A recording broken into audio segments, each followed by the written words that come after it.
Assalamualaikum warahmatullahi wabarakatuh. Selamat berjumpa lagi dengan kami di channel YouTube SMN 1 Pabuaran Kabupaten Subang. Di video kali ini kami akan menjelaskan tentang instrumen pengukuran standar nasional pendidikan atau SNP tahun 2020 yang diterbitkan oleh LPMP Provinsi Jawa Barat. Di video sebelumnya kami telah menjelaskan tentang standar kompetensi lulusan. Nah, di video kali ini kami akan menjelaskan tentang standar isi. Tapi sebelumnya jangan lupa subscribe, like, dan komen channel YouTube SMN 1 Pabuaran Kabupaten Subang agar kita dapat berkembang bersama. Baik, kita lanjutkan mengenai instrumen pengukuran standar nasional pendidikan Provinsi Jawa Barat, yaitu standar isi. 2.1 Perangkat pembelajaran sesuai rumusan kompetensi lulusan. Penjelasan: perangkat pembelajaran meliputi program tahunan, program semester, silabus, RPP, buku yang digunakan guru dan siswa dalam pembelajaran, lembar tugas terstruktur dan kegiatan mandiri, handout, alat evaluasi, dan buku nilai. Kemudian, perangkat pembelajaran disusun guru sesuai kompetensi pengetahuan, sikap, dan keterampilan, yaitu perangkat pembelajaran untuk memuat karakteristik kompetensi sikap, spiritual, dan sosial. Kemudian, perangkat pembelajaran memuat karakteristik kompetensi pengetahuan faktual, konseptual, prosedural, dan metakognitif. Jadi untuk standar isi pada poin 2.1 yang dinilai adalah perangkat pembelajaran yang dibuat oleh Bapak Ibu guru yang meliputi program tahunan, kemudian program semester, lalu silabus, RPP, lalu buku yang digunakan guru dan siswa dalam pembelajaran, lalu lembar tugas terstruktur dan kegiatan mandiri, handout, alat evaluasi, dan buku nilai. Nah, apakah perangkat pembelajaran ini dimiliki semuanya oleh setiap guru mata pelajaran ataukah tidak? Nanti akan kita lihat bagaimana penskorannya. Lalu perangkat pembelajaran yang ketiga itu memuat karakteristik kompetensi keterampilan berpikir dan bertindak, kreatif, kemudian produktif, kritis, mandiri, kolaboratif, dan komunikatif. Kemudian petunjuk pengisian untuk standar isi 2.1 perangkat pembelajaran. Skor 1 jika kurang dari 50% dari perangkat pembelajaran yang dibuat semua guru di sekolah sesuai dengan kompetensi lulusan. Skor 2 jika 50% sampai dengan 75% dari perangkat pembelajaran yang dibuat semua guru di sekolah sesuai dengan kompetensi lulusan. Skor 3 jika 75% sampai dengan 90% dari perangkat pembelajaran yang dibuat semua guru di sekolah sesuai dengan kompetensi lulusan. Kemudian skor 4 jika 90% sampai dengan 100% dari perangkat pembelajaran yang dibuat semua guru di sekolah sesuai dengan kompetensi lulusan. Itu petunjuk pengisian atau penskoran untuk standar isi 2.1 perangkat pembelajaran. Kemudian untuk bukti fisiknya yang harus disiapkan adalah dokumen 1 KTSP, lalu dokumen 2 KTSP, kemudian RPP, buku guru, dan buku siswa.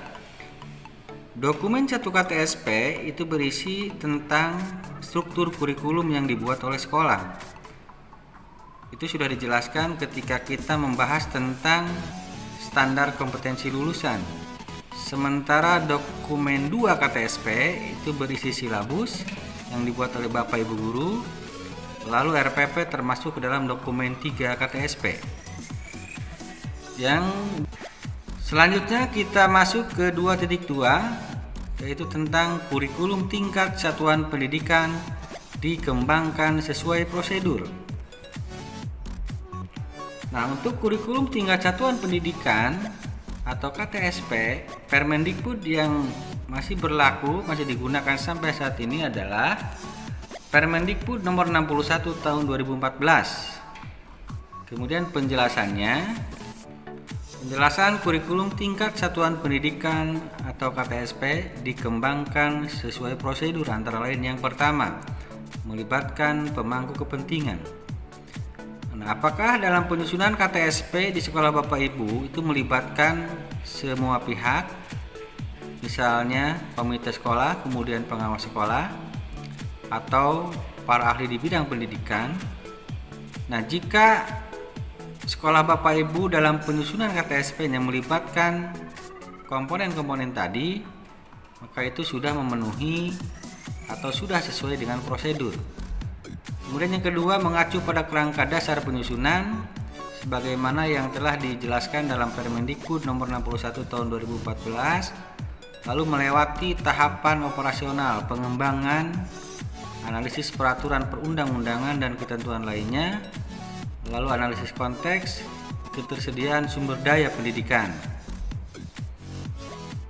Untuk analisis peraturan perundang-undangan ini disesuaikan dengan perubahan perundang-undangan yang terjadi sampai saat KTSP itu disusun. Karena ada beberapa peraturan, terutama di Kementerian Pendidikan Nasional, ada beberapa peraturan yang berkaitan dengan penyusunan KTSP ini yang mengalami perubahan. Misalnya Permendikbud tentang penilaian atau Permendikbud tentang standar kompetensi lulusan, standar isi, standar proses. Nah, semua itu harus melihat ke perkembangan yang terjadi saat ini. Jadi jangan sampai ada Permendikbud atau ada peraturan perundang-undangan yang sudah tidak terpakai itu masih tercantum di dokumen KTSP sekolah Bapak Ibu. Kemudian yang keempat, perangkat yang dikembangkan mencakup pedoman kurikulum, muatan lokal, ekstrakurikuler, pembelajaran, penilaian hasil belajar, lalu sistem kredit semester bagi yang menggunakan SKS,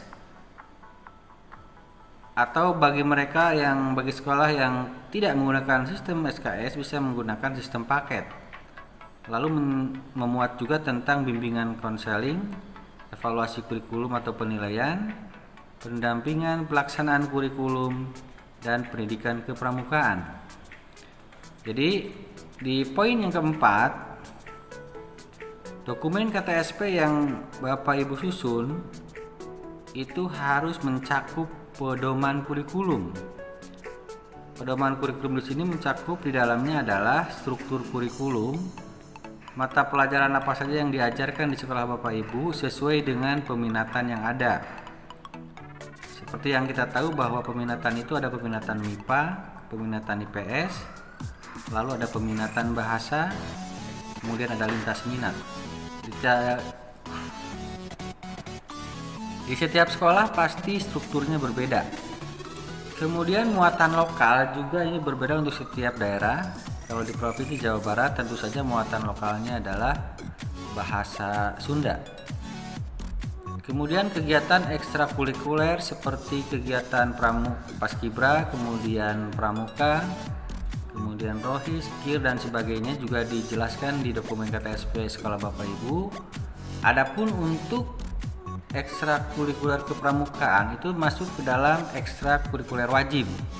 Jadi harus ada penjelasan terpisah tentang pendidikan kepramukaan. Kemudian untuk pembelajaran ini mencakup kegiatan pembelajaran yang dilakukan oleh Bapak Ibu di sekolah masing-masing. Apakah dalam satu hari jam belajarnya itu, jam KBM-nya itu ada yang 9 jam, ada yang 10 jam, ada yang 8 jam, itu berbeda-beda. Tetapi yang jelas bahwa 1 jam pelajaran menurut Permendikbud 61 tahun 2014 itu adalah 45 menit. Nanti tinggal disesuaikan dengan kondisi sekolah Bapak Ibu. Penilaian hasil belajar mencakup penilaian sikap, penilaian pengetahuan, dan penilaian keterampilan, termasuk di dalamnya tentang KKM atau kompetensi ketuntasan minimal atau sekarang jadi SKM, standar kompetensi minimal. Itu juga harus dicantumkan untuk setiap tingkatan kelas, baik kelas 10, 11 maupun 12. Lalu penjelasan tentang sistem kredit semester atau sistem paket. Kalau sistem paket berarti semua siswa mengampu mata pelajaran yang sama sesuai dengan kondisi guru dan sarana prasarana di sekolah masing-masing. Lalu bimbingan konseling juga dijelaskan di situ, mulai dari tujuan, kemudian visi misi, kemudian program yang dilaksanakan oleh kegiatan bimbingan dan konseling, dijelaskan sedetail mungkin di dokumen KTSP Bapak Ibu. Kemudian yang terakhir, pendidikan kepramukaan itu sesuai dengan Permendikbud nomor, kalau tidak salah nomor 64 tahun 2014 atau nomor 63 ya, nanti dilihat lagi. Itu tentang pendidikan kepramukaan, bahwa ekskul kepramukaan merupakan ekskul wajib yang harus ada di setiap sekolah.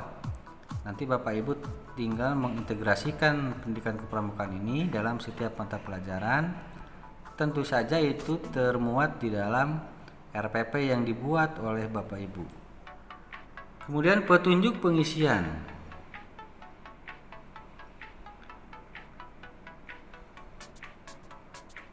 Pilihlah salah satu opsi pada butir pertanyaan instrumen pengukuran SNP dengan kriteria sebagai berikut.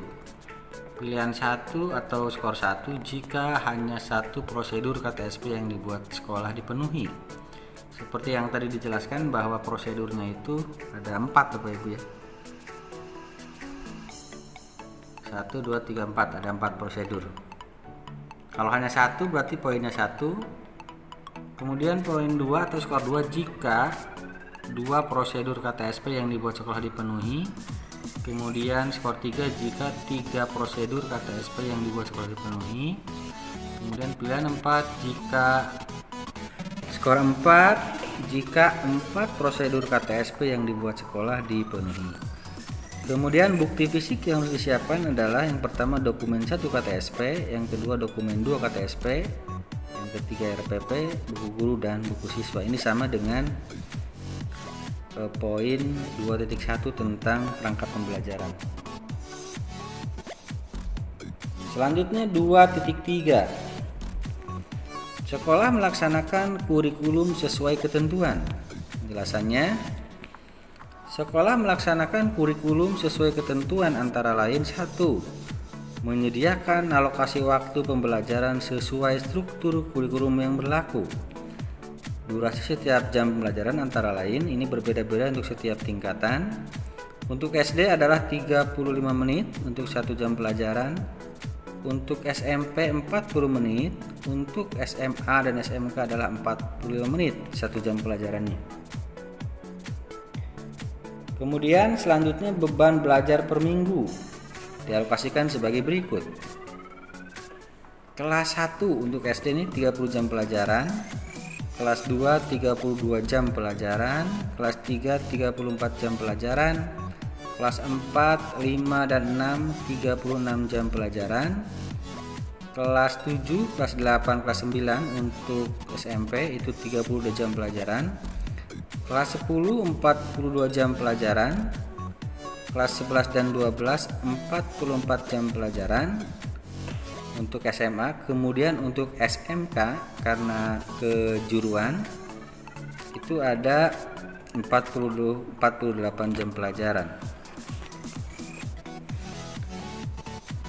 Beban belajar ini untuk SMA kita bisa lihat untuk kelas 10 ada 42 jam pelajaran karena ada 16 mata pelajaran. Di dalamnya ada 14 mata pelajaran yang harus diikuti, kemudian yang lintas minatnya ada 2 pelajaran. Sementara untuk kelas 11 dan 12 itu ada 15 pelajaran dengan 1 lintas minat mata pelajaran yang dipilih oleh siswa dari MIPA ataupun dari IPS. Kemudian beban belajar per semester dialokasikan sebagai berikut. Kelas 1, 2, 3, 4, 5 itu adalah 18 sampai 20 minggu. Sementara kelas 6 18 sampai 20 minggu di semester ganjil, sementara di semester genapnya 14 sampai 16 minggu. Karena kelas 6 itu ada ujian sekolah, maka di semester genapnya itu mengalami pengurangan minimal 14 maksimal 16 minggu.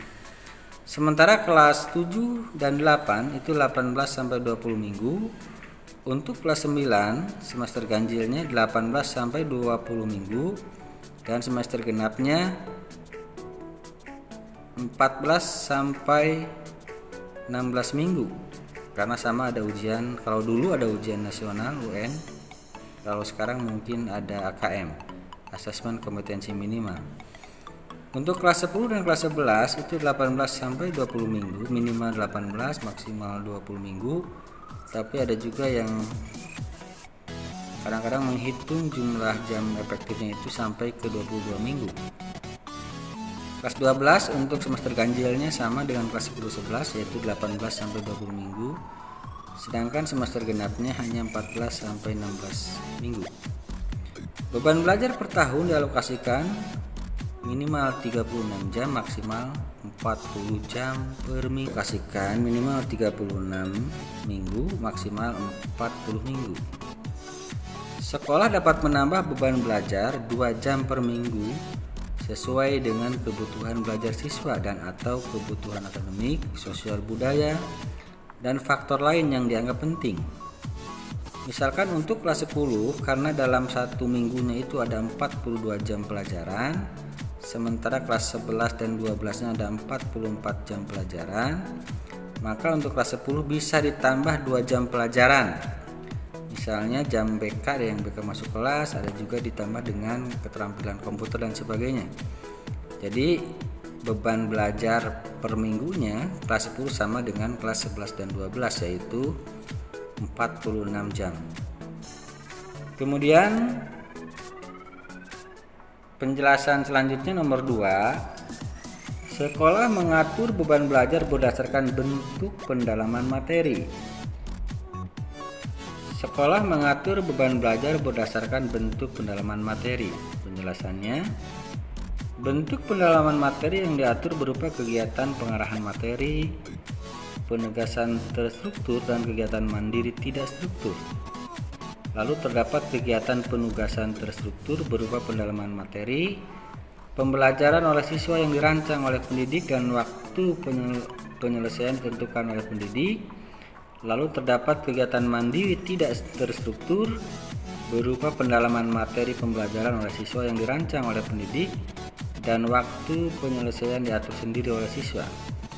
Kemudian yang keempat, beban belajar penugasan terstruktur dan kegiatan mandiri untuk SD paling banyak 40% dari waktu kegiatan tatap muka mata pelajaran yang bersangkutan. Kemudian beban belajar penugasan terstruktur dan kegiatan mandiri untuk SMP paling banyak 50% dari waktu kegiatan tatap muka mata pelajaran yang bersangkutan. Beban belajar penugasan terstruktur kegiatan mandiri untuk SMA atau SMK maksimal 60% dari waktu kegiatan tatap muka mata pelajaran. Yang ketiga, sekolah menyelenggarakan aspek kurikulum pada muatan lokal. Yang pertama, menyelenggarakan minimal 2 dari 4 aspek yang disediakan untuk mata pelajaran seni budaya, prakarya, dan kewirausahaan. Seperti yang kita ketahui bahwa mata pelajaran seni budaya, prakarya, dan kewirausahaan itu memiliki 4 aspek. Untuk seni budaya misalnya ada seni tari, ada seni rupa, ada seni musik, dan seni drama. Jadi minimal sekolah itu mengajarkan 2 aspek dari 4 aspek tadi, termasuk untuk prakarya dan kewirausahaan. Lalu siswa mengikuti salah satu aspek yang disediakan untuk setiap semester. Aspek yang diikuti dapat diganti setiap semesternya tergantung kondisi guru di sekolah masing-masing. Yang keempat, sekolah melaksanakan kegiatan pengembangan diri siswa. Meliputi yang pertama menyediakan layanan ekstrakurikuler wajib yaitu pendidikan kepramukaan. Kemudian yang kedua menyediakan layanan Yang kedua, menyediakan layanan ekstrakurikuler pilihan meliputi, ini contoh saja nih, usaha kesehatan sekolah atau UKS, atau Palang Merah Remaja PMR, kelompok ilmu remaja atau KIR, olahraga, kesenian, pembinaan kegiatan keagamaan, dan lainnya sesuai dengan kondisi dan potensi sekolah. Kemudian yang ketiga, yang berkaitan dengan pengembangan diri siswa adalah menyediakan bimbingan karir. Kita kenal di sini mungkin ada BK atau BP ya di setiap sekolah. Petunjuk pengisian. Pilihlah salah satu opsi pada butir pertanyaan instrumen pengukuran SNMP dengan kriteria sebagai berikut. Skor 1. Jika satu ketentuan kurikulum yang dibuat sekolah dipenuhi. Tadi semuanya ada 4. Skor 2. Jika 2 ketentuan kurikulum yang dibuat sekolah dipenuhi. Skor 3. Jika 3 ketentuan kurikulum yang dibuat sekolah dipenuhi. Skor 4. Jika 4 ketentuan kurikulum yang dibuat sekolah dipenuhi. Lalu bukti fisiknya ada RPP, perangkat penilaian, dan hasil supervisi akademis. Demikian Bapak Ibu yang dapat saya sampaikan berkaitan dengan standar isi dalam Instrumen Pengukuran Standar Nasional Pendidikan LPMP Jawa Barat. Nanti kita akan bertemu lagi di video berikutnya. Insya Allah kita akan bahas tentang standar proses. Terima kasih atas partisipasi Bapak Ibu. Jangan lupa subscribe, like, dan komen di channel YouTube SMN 1 Pabuaran Kabupaten Subang. Sekali lagi terima kasih. Mohon maaf apabila ada kekurangan. Assalamualaikum warahmatullahi wabarakatuh.